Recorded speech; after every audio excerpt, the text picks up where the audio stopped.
sejam mais que bem-vindos a mais um encontro com a palavra, um encontro com o nosso Deus. Esse é um momento especial em que você tem a oportunidade de se desconectar de tudo ao seu redor e se conectar com Deus através da sua palavra. E estamos juntos mais uma vez para o nosso bate-papo de hoje. Eu sou a Samira, os nossos amigos Daniel, Olá. Pastor Laércio está aqui junto para um bate-papo e continuamos aí com o estudo das 3 mensagens do Apocalipse. Mas antes de começar, vamos convidar o nosso Senhor para estar conosco.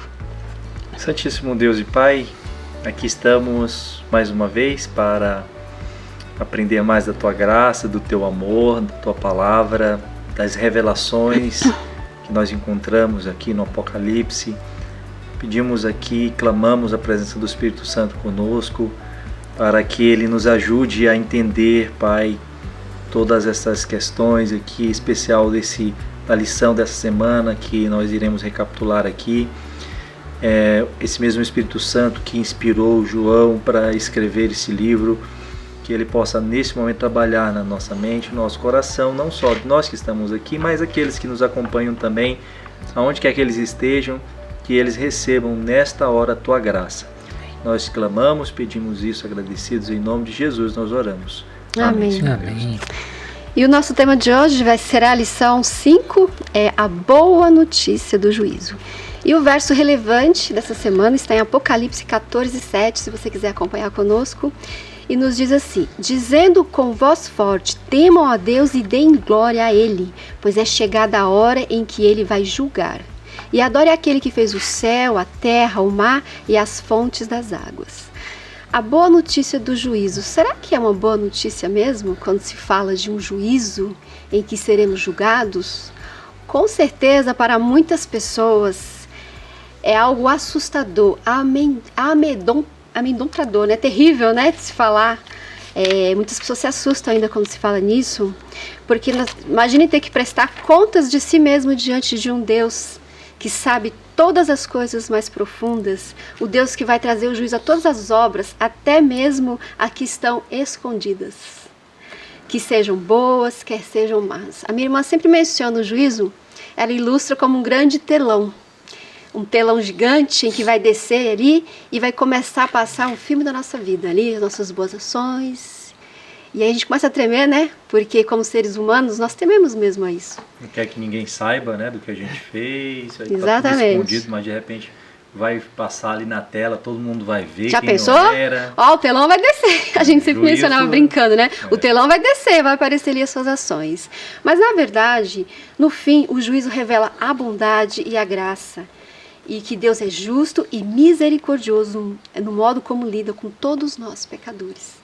E nesse estudo nós vamos explorar os temas mais profundos do juízo em relação ao grande conflito que assola toda a humanidade. E eu já começo perguntando a você, Daniel, que grande conflito é esse que assola toda a humanidade? Qual é o significado desse juízo, de ter um juízo, e por que nós precisamos ou vamos ser julgados um dia? Olha, a notícia do juízo de fato é amedrontadora para alguns, né? Mas se a gente pensar num verso que vem um pouquinho antes do verso para memorizar da nossa semana, está dizendo assim em Apocalipse 14:6, vi outro anjo voando no meio do céu, tendo o evangelho eterno, para pregar aos que se assentam sobre a terra e a cada nação, e tribo, e língua, e povo. E se a gente for então falar sobre evangelho eterno, são as boas notícias de que Jesus já veio e já morreu para nos salvar. Então a guerra que aconteceu no céu entre Satanás e Jesus e todos os anjos e o grande conflito que nós estamos envolvidos já foi resolvido. Então esse é o grande conflito, é o conflito entre o bem e o mal, entre Jesus e Satanás, e que nós estamos no meio, mas o anjo veio com o evangelho eterno e porque Jesus já veio e já nos salvou. Então essa é uma excelente notícia, apesar de estarmos envolvidos nessa guerra e nesse juízo, e temos que passar por um juízo, o evangelho eterno é a grande notícia que nós temos.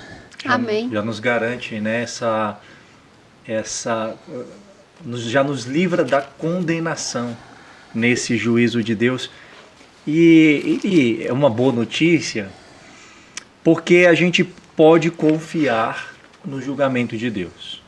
Eu costumo fazer uma comparação com o julgamento também que a gente presencia aqui na Terra, de vez em quando a gente assiste um filme que tem ali um julgamento, né? A gente vê ali o quanto é tenso, testemunhas, advogado, promotor acusando, aí você tem ali as pessoas assistindo tudo aquilo, e aí no centro ali você tem o juiz que está analisando tudo.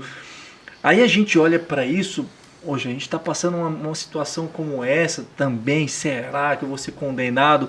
Bom, nesse julgamento terrestre, há muitos motivos para a gente de fato ficar com medo quando a gente vai diante de um tribunal. Primeiro, que se eu fui acusado de uma forma justa e eu estou querendo me safrar disso, me livrar disso com os meus advogados, eu vou ficar ali com receio de repente nesse juízo eu ser condenado, eles descobrirem que eu fui realmente o causador daquilo que eu estou sendo acusado e tal. Eu fico nervoso até receber. Mas se eu sou inocente na história e eu estou tentando ali provar a minha inocência, eu fico nervoso também, porque nesse processo todo pode acontecer erros. Sim, podemos até perguntar, será que o juiz está sendo justo? Exatamente. De repente o juiz dá a sentença e eu, sabendo que sou inocente, fui condenado. Que injustiça. Isso é difícil de a gente ver. Por aí, nos jornais, a gente vê casos de erros assim grotescos, de pessoas que ficaram 40 anos presos por serem inocentes. Mas qual que é a boa notícia do juízo? Deus não cometerá erros. Amém. Né? Ele vai ser justo. Se eu sou inocente, fique em paz. Se eu estou na minha inocência, vivo na inocência diante de Deus, fique em paz, não há nada o que temer. Agora, se eu ainda não prestei contas com Ele, se eu ainda não me submeti à sua graça salvadora, é a oportunidade. Com certeza, né? É a oportunidade para a pessoa reconhecer isso e receber essa Com graça que Ele nos certeza. oferece. E quantas pessoas não são condenadas inocentemente? E quantas pessoas não são absolvidas também dos seus erros? Mas uma coisa é certa, né, pastor? Nós vamos ser julgados. Todos. E como é que nós vamos ser julgados, né? Que relação é entre obras e salvação? Como é que é essa mistura de coisas aí, pastor? Aí que vem alguns detalhes importantes. É bom a gente esclarecer à luz da Com palavra certeza. de Deus, porque é onde pega, né? Essa questão, salvação, obras, nesse juízo, quem é que está sendo julgado, de que forma está sendo julgado. Então a gente tem aí a norma desse juízo pelo qual nós estamos sendo julgados, que é a lei de Deus. Então tem uma lei. Se nós estamos sendo julgados, tem é um porque motivo, né? alguém transgrediu, né? a lei, alguém, né, fugiu do propósito inicial.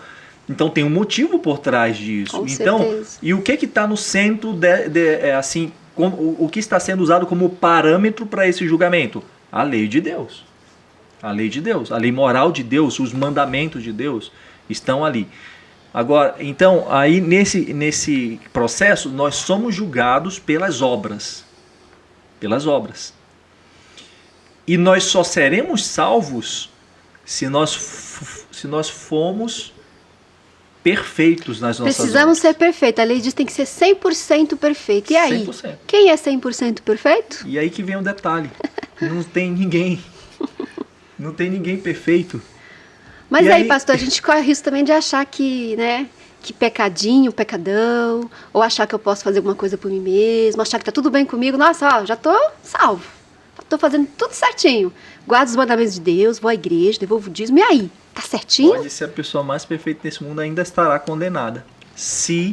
Aí que vem a questão. Nesse julgamento de Deus, ele demonstra que ele é justo, mas ele também é misericordioso. E Maravilha. nesse juízo dele, quando ele vai julgar o seguinte, de acordo com as obras. Isso aqui é tão espetacular, porque é o seguinte, olha o que Deus fez. Ele vai julgar pelas obras, mas ele proveu alguém para ser perfeito, que não cometeu nenhum erro, que foi desde o primeiro momento da sua existência até o último suspiro de vida, perfeito, cumpriu a lei, todos os requisitos, ele foi perfeito. E quem que fez isso? O próprio Deus, que julgará na verdade já estamos sendo julgados por isso. Então ele foi perfeito. Então nesse juízo, eu sou absolvido quando eu aceito essa oferta dada no meu lugar. Essas obras perfeitas, elas se tornam minhas obras. E diante do juízo eu sou aprovado por causa da perfeição de Jesus. Aí quando eu entendo isso, eu aceito isso, e isso deve gerar em mim uma transformação. Aí que vem a mudança de vida. Aí que vem eu buscar ser fiel a Deus, às suas leis, buscar me adequar aos seus mandamentos, buscar viver uma vida piedosa, fiel, justa, mas não porque eu estou com medo do juízo e eu tenho que fazer tudo isso para ser aprovado no juízo. Não. Mas porque eu entendi que alguém já fez tudo isso por mim, foi perfeito, e ele no juízo foi aprovado. Então, se eu aceito essa vida justa dele, no juízo de Deus, eu sou absolvido por causa disso. Porque também, pastor, é impossível permanecermos como estamos quando nós estamos na presença de um Deus perfeito, que é pura perfeição. E a cruz e o juízo revelam que Deus é justo e misericordioso. E o juízo final, ele vai arrancar toda a pretensão e hipocrisia e examina o nosso ser. Ou seja, seremos julgados por alguém que vai examinar o nosso mais íntimo do nosso ser. Não basta eu dizer como eu estou, como eu sou. Eu serei examinada por um Deus que conhece intimamente o meu coração, o meu ser, e sabe exatamente, né, quem eu sou de verdade. As pessoas não podem, né, nos julgar ou saber realmente qual é o nosso estado, mas o nosso Deus sim. O Deus que conhece o ser profundamente irá nos julgar com misericórdia, seremos julgados por um Deus que assim será totalmente misericordioso. E ali, os livros de Daniel e Apocalipse, eles são complementares e nos apontam para os conhecimentos dos últimos dias da história da Terra. Em Daniel 7, Deus revelou a história do mundo ao profeta. Deus levou Daniel a uma visão profética, né? O que o profeta viu e como que terminou esse juízo final? Olha, é muito interessante. Eu sou um entusiasta de descrições. Eu tenho um fascínio por livros que descrevem lugares, histórias, situações. E o livro de Daniel, junto com o livro de Apocalipse, por serem livros proféticos, eles têm descrições fantásticas. E numa das visões de Daniel, Deus mostra para ele como seria a história da humanidade até chegar nesse juízo final que nós falamos agora há pouco, que todos deveremos passar. E eu vou passar bem por cima para você. Se você tiver curiosidade, depois vá lá, Daniel 7, 8... Temos passagens fantásticas e Deus mostrou para Daniel como ia se desenrolar a história dos reinos até que chegasse nesse ponto final. E Daniel viu um leão, que significava Babilônia, e depois do leão apareceu um urso, que era o reino da Medo-Pérsia, e depois veio o leopardo, que falou da Grécia, e se a gente for se aprofundar mais, a gente vai ver sobre Alexandre, as conquistas, e depois chegou um animal terrível que não tinha nome, e esse animal terrível era muito forte, e esse animal terrível falava coisas contra a lei de Deus, e desse animal terrível surgiu uma denominação que também falava contra a lei de Deus e mudava os tempos, mudava a lei, mudava tudo. E depois de todas essas coisas, Daniel viu um tribunal no céu e nesse tribunal se abriram livros. E aí vem aquela cena que para alguns é terrível e para outras é maravilhosa. E Deus se assenta no trono e os anciãos se assentam no trono e chega perto um como o filho do homem, que se dirige ao ancião de dias e o fizeram chegar até ele. E a esse filho do homem foi dado domínio e glória e o reino, para que todos os povos, nações, homens de todas as línguas o servissem. O seu domínio é domínio eterno, que não passará, e o seu reino jamais será destruído. Maravilha, né? Daniel estava certo, né, sobre tudo que ele previu ali. Todos os reinos que surgiram e desapareceram. Por que não confiarmos, então, né, que é tão certo, né, que o reino de Deus ele vai terminar bem, né, o reinado ele não vai ter fim. A justiça, o certo prevalece, a verdade triunfa, a justiça vai reinar. Então, A Bíblia ela é digna de confiança. Reinos surgiram, reinos apareceram, mas esse reino que Daniel está falando, ele vai prevalecer eternamente. Então, por que não confiarmos nas promessas de Deus? Confiarmos que a Bíblia, podemos confiar plenamente que várias coisas já aconteceram e vai acontecer. Estamos, né, no final do último reinado, não é isso, pastor? Sim. Que vai prevalecer e que não vai desaparecer. E nós podemos confiar nisso, né? E é tão certo saber disso, né? Que tantas coisas já aconteceram e que vão acontecer. Então vamos nos agarrar na palavra de Deus, que ela é confiável. É algo que você pode confiar, se agarrar. Ela é palpável, diferente das outras coisas que nós vemos. Não é isso, pastor? É incrível porque quando a gente estuda essas profecias de Daniel, como o professor Daniel colocou aqui, né? Você vê uma sequência, e isso foi escrito antes daqueles acontecimentos, né? Com exceção do período de Daniel em si, quando ele fala do reino de Nabucodonosor babilônico, que estava acontecendo na época dele, todos os outros que vieram estavam no futuro para a vida dele lá, e aconteceu tudo de acordo com as profecias.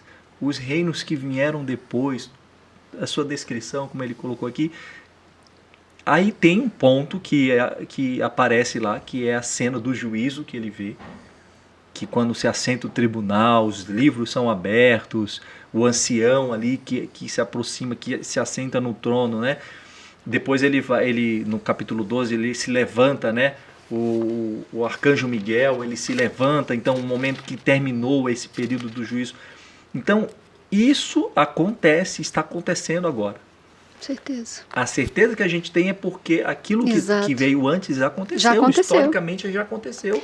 E nós estamos nesse período do juízo, porque depois desse período da descrição de Daniel capítulo 7, o que acontece depois desse período, dessa cena do juízo?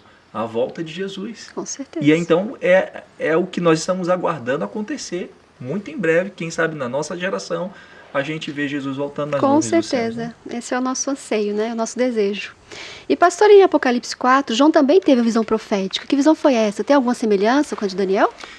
Olha, eles tiveram sim, na sua descrição, uma certa semelhança, a gente consegue encontrar assim nessas visões, assim como Isaías, né, Ezequiel, eles tiveram visões desse lugar, né, que nós entendemos que no Apocalipse tem a ver com o santuário celestial, e eles então vislumbraram várias cenas. Então Daniel viu esse momento lá que Deus senta no seu trono para julgar todas as coisas, e João aqui no capítulo 4, ele também tem a visão de um trono em que ali se assentam, né, ele dá essa descrição desse ser que se assenta, né? Uhum. Ele coloca aqui no verso 3, capítulo 4, e esse que se acha assentado é semelhante no aspecto à pedra de jaspe e de sardônio, e ao redor do trono há um arco-íris semelhante no aspecto e esmeralda. Então ele faz a descrição desse ser, que é o Deus Todo-Poderoso, o Pai. Essa é uma imagem do Deus Todo-Poderoso. Jesus aparece depois. Sim. Mas é uma descrição que Deus está sentado no seu trono. E essas características aqui, que ele viu no céu, ela está muito dentro das características de Daniel, porque lá diz que os filhos de Deus reinarão junto com ele. Todos nós nos assentaremos nos nossos tronos também, porque ele vai compartilhar esse trono com a gente. Nós nos assentaremos e reinaremos com ele, e seremos seus filhos por toda a eternidade. E aqui ele fala, no verso 4 aí, por exemplo, diz o seguinte: ao redor do trono de Deus, há também 24 tronos, e assentados neles 24 anciãos vestidos de branco, em cujas cabeças estão coroas de ouro. Essa descrição, então, está muito dentro com Sim. a visão de Daniel. Nós estaremos juntos. Então, isso aqui, o que significa os 24 anciãos? É uma representação dos remidos do Senhor. Nós entendemos que essa é uma das possibilidades da interpretação disso, porque eles estão assentados no trono, porque a Bíblia diz que nós estaremos sentados no nosso trono também, reinaremos junto com o Senhor. Eles estão com uma coroa que significa também vitória, que eles estão reinando junto. Eles estão vestidos de branco, que significa a justiça de Cristo. Sim. E nós reinaremos com ele porque nós aceitamos essas vestimentas que são as obras dele, que nos cobriram da condenação, do pecado, né, e que ele proveu para nós. Então, é uma descrição assim maravilhosa do lugar que todos nós estaremos quando Jesus Cristo voltar. Amém. Esse é o nosso desejo, né? Nós aguardamos esse dia, né? E ali em Apocalipse 5:5, Daniel, João ele contempla a resposta final para o problema do pecado, né? Ele contempla a única maneira de absolver pecados no juízo final. Que maneira é essa que João descreve ali? O que deixou aflito? Enfim, conte para nós. É muito interessante que depois que João teve essa visão, ele ficou aflito e ele mesmo escreve sobre ele que ele chorava muito porque ninguém era achado no céu digno de abrir os livros e nem mesmo de olhar para os livros.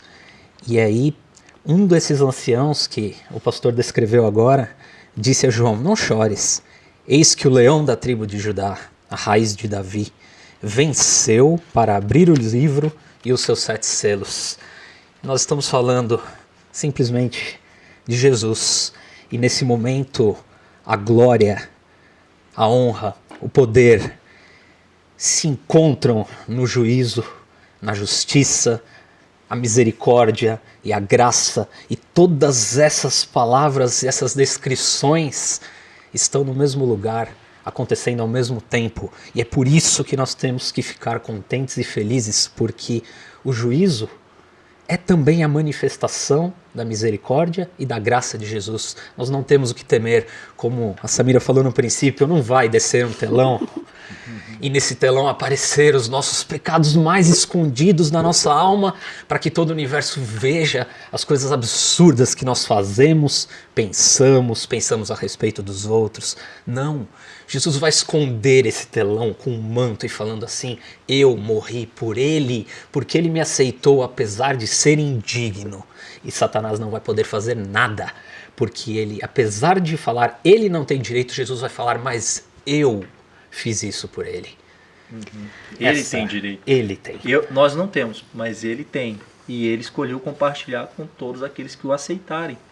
Né? Aceitarem essa oferta, graça, né? Essa graça de salvação. Essa misericórdia que nos concedida a cada dia. É interessante esse texto, capítulo 5, né, que Daniel explanou pra gente aqui muito bem, porque é um reflexo hoje da nossa vida. Com certeza. Quando a gente olha para o mundo, para todas as pessoas, para mim mesmo, não somos dignos, não somos. E diante desse cenário, ninguém é merecedor de receber a salvação.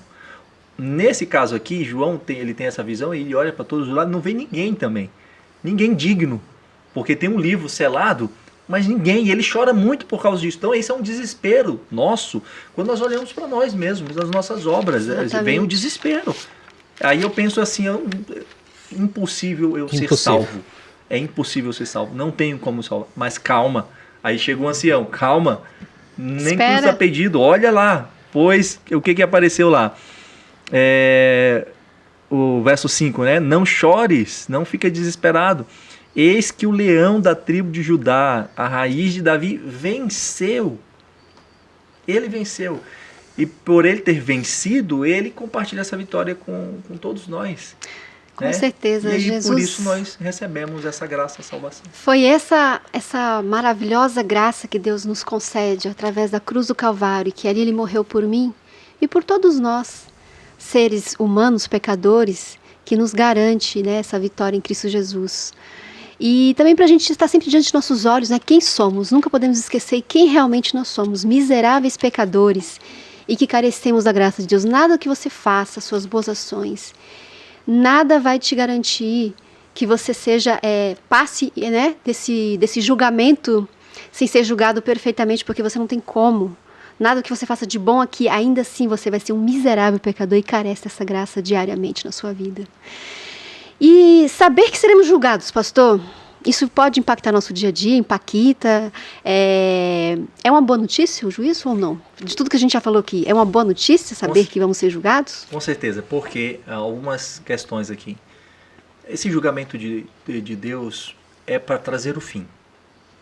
É para trazer o fim para a dor, para o sofrimento, para as injustiças. Então isso é bom.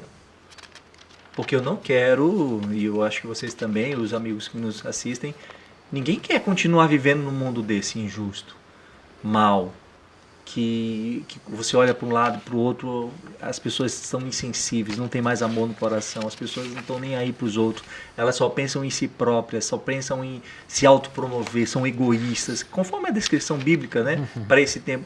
Então o juízo de Deus, queridos, é uma boa notícia porque vai trazer fim a tudo isso. A dor, o sofrimento, a morte, tudo. Então, se eu sou aquela pessoa que quer viver livre disso, então eu tenho que dizer assim, louvado seja Deus, porque já começou o juízo de Deus. E nós já estamos vivendo no juízo de Deus. Com certeza. Desde 1844. A gente não tem tempo aqui de estudar essa Sim, profecia, cada um dos seus pormenores, mas o juízo de Deus já começou. E aí tem uma pergunta em Apocalipse, você pega aqui capítulo 6, verso 10 do capítulo 6, tem aqui um grupo de pessoas que clamam em grande voz, dizendo: até quando, ó soberano Senhor, santo e verdadeiro, não julgas nem vingas o nosso sangue dos que habitam sobre a terra? Até quando? Esse é o clamor todo. Até quando nós iremos ficar nesse mundo sofrendo? Né? Calma, o juízo de Deus já começou. Ele já começou. Amém, então essa parte final, que é o que vai dar fim. Então ele vai trazer a juízo todas as coisas, e aqueles que aceitaram a graça já estão aceitos diante do tribunal do Senhor. Nós já fomos absolvidos pela graça de Jesus. Agora é claro que esse juízo vai chegar a um fim, daqui a pouco ele termina, e aí não vai mais ter a possibilidade das pessoas se arrependerem dos seus pecados, porque acabou o tempo da graça. Então essa é a oportunidade. Então o juízo nos lembra disso também. Falta pouco tempo para acabar todas as coisas, então eu tenho que me decidir logo. Com certeza. Tenho que fazer a minha escolha, tomar a minha decisão hoje. E essa boa notícia, né, pastor? Isso deve impactar a nossa vida. Tem que ser diária, tem que ser novidade todos os dias. Jesus já morreu por mim. Ele já garantiu que eu vou ser absolvido naquele tribunal, porque as suas vestes são perfeitas. Jesus morreu por mim. E quando eu vou ser julgado diante do trono de Deus ali, com todas as minhas imperfeições, Jesus vai se mostrar perfeito. Pai, pela Samira, pelo Daniel, pelo pastor Laércio, eu morri. Eles são perfeitos, eles têm pecados, mas eu sou perfeito. Eu venci na cruz do Calvário. Exatamente. Essa Agora, é a boa notícia todos sim. os dias. Agora um ponto bem importante, né, professora Samira, que tem que ficar claro para todos nós também. É só aceitar e pronto? É reconhecer que somos pecadores, que nós cometemos pecados, é nós confessarmos esses pecados, certo? Tem a ver com isso. E abandonarmos o pecado, a vida do erro. Então, quando eu encontro essa graça, essas vestes que me cobrem, eu não posso continuar sendo a mesma pessoa. Como a gente já comentou, né, pastor, é impossível. Impossível. Estar na presença de Deus e permanecemos como estamos. Isso tem que ser demonstrado no dia após dia, como você falou, dia a dia deve ser demonstrado através da minha transformação para as pessoas que eu aceitei. Então, as obras, na verdade, assim, qual o papel das minhas obras? É evidenciar se eu aceitei as obras de Jesus. Mas o mais legal ainda, pastor, é que lá no dia do juízo, nós não vamos ter como nos enganar. A gente pode até enganar as pessoas, Isso. enganar nós mesmos até. Mas a Deus não, porque Ele vai examinar o íntimo do nosso ser. A Bíblia não diz que enganou seu coração desesperadamente? E Jesus ele vai estar lá, sondando os nossos corações. Porque o juízo é uma notícia incrivelmente boa para aqueles que aceitarem a Jesus como seu Salvador pessoal. Ele vai dar fim ao pecado e a libertação do mesmo. Algo melhor ainda pode ser para nós. Jesus nos defende no juízo. Sua vida perfeita e justa nos cobre. Sua justiça atua dentro de nós para nos transformar. A sua graça nos perdoa. Não precisamos temer. Jesus nos defende no juízo e os poderes do mal são derrotados. O juízo é proferido em favor do povo de Deus. E o objetivo do juízo não é revelar o quanto somos maus, mas revelar o quanto Deus é bom. Não se preocupe com o juízo, se preocupe em estar ligado a Jesus, a aceitar essa graça diariamente, porque você não vai permanecer como você está. A nossa preocupação é nos mantermos fiéis num relacionamento diário com Jesus, dia após dia. Não pensando no juízo, não pensando de como você é julgado, mas permanecer nesse Jesus. E Ele vai mudar a minha vida. Ele vai me transformar diariamente e eu serei uma nova pessoa. Nada do que você faça vai te salvar. Mas a graça está em Jesus Cristo, que é concedida todos os dias. E essa novidade precisa ser uma novidade todos os dias da nossa vida. E assim a gente vai viver esperando esse dia chegar. O fim do pecado, o fim da morte, o fim da tristeza. Porque Jesus já garantiu isso para nós. Nosso querido Deus, nosso Pai que estás nos céus. Obrigada, Senhor, porque um dia Tu vieste morrer na cruz do Calvário por nós. E um dia Tu vai voltar e vai nos resgatar desse pecado, da maldade que nos envolve, desse grande conflito que vivemos, mas que Tu já garantiu, Senhor, e nós temos a certeza de que está certo, que um dia não seremos mais crucificados pelo pecado, mas um dia Jesus dará basta em todo esse pecado que nos aterroriza. Nos dê, Senhor, um novo coração a cada dia, nos dê desejo de Te buscar todos os dias, que essa novidade, Senhor, não fique só hoje aqui, mas que ao acordarmos todos os dias seja algo novo em nossa vida, possamos Te agradecer pelo que Tu já fizeste por nós na cruz do Calvário e nos agarrar essa graça diariamente e reconhecer quem somos, miseráveis pecadores e que carecemos da Tua graça todos os dias para vivermos. Fica conosco, meu Deus, e nos dê a Tua paz, em nome de Jesus. Amém. Amém. Continue conosco, conectados pelas redes sociais nas próximas semanas. Estaremos aqui para mais um bate-papo sobre esse assunto maravilhoso de Apocalipse. Fiquem com Deus e até mais. Tchau, tchau.